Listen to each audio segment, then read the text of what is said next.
Vazhdojmë tani me përgatitjen. Fillimisht do ta përgatisim krimin. Dhe për këtë lloj krimi do të kemi nevojë për lëng prej portokalli. Mund ta përdorni lëngun e blerë ose mund të shtytni edhe vetë portokallat. Në total për 4 persona ose për 4 pjata, unë do të përdor 500 ml lëng prej portokalli. Tani vazhdojmë që ta shtojmë sheqerin. Sasinë e sheqerit gjithmonë mund ta përshtatni sipas shijeve të juaja. Unë do të shtoj 3 lugë gjelle me sheqer. Puding me aromë të vaniljes. Një pako nga këto është 37 gram. Përzijejmë dhe vazhdojmë tani në zjarr mesatar që ta zijejmë derisa pudingu të fitojë trashësinë e dëshiruar.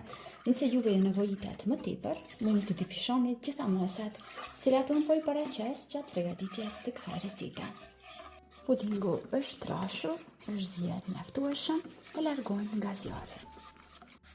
Tani, të pudingu valin nxehtë, vazhdojmë që të shtojmë një paketim me shlak pena.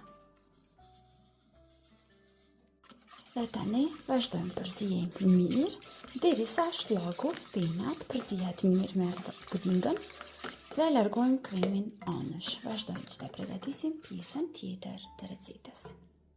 Vetëm t'ju tregoj edhe një herë se tek kremi për 500 ml lëng portokalli kam shtuar 2 pako puding me aromë të vaniljes.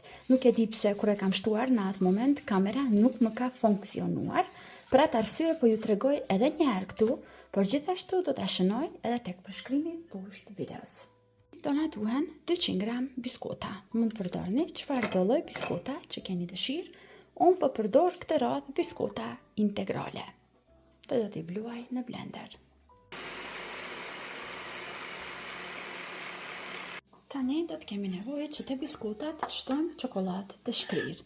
Në total do të shtojmë 50 gram me çokoladë. Vazhdojmë dhe shtojmë edhe 50 ml lëng portokalli. Dhe vazhdojmë përzijejmë mirë, por duke mos i shtypur që mos na çullen, kështu me lugë që të formuhen si kokriza.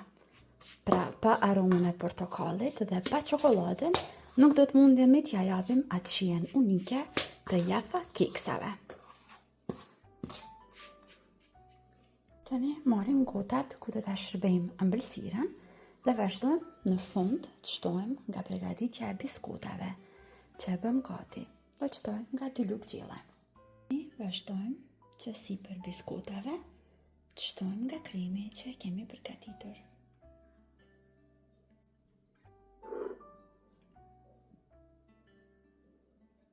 E tani sipër i mbulojmë me biskutat e mbetura. Një aromë aq e këndshme nga shija e portokallit që kanë marrë. Ju sugjeroj që t'ju provoni sepse jam e bindur se do t'ju pëlqejnë shumë. Tamam edhe freskuese tani që po na nxehet koha. Ëmbëlsirat i kemi gati. Gjithçka që duhet bëjmë është që të presim dikun për 1 orë që të ftohen në frigorifer, të shtrënguaren mirë dhe të vazhdojmë dhe të shijojmë. Shpresoj që do t'i provoni edhe ju dhe do ngjelni të kënaqur edhe nga shija e kësaj recete. Deri në video recetat e radhës, mbeteni të përshëndetur nga unë.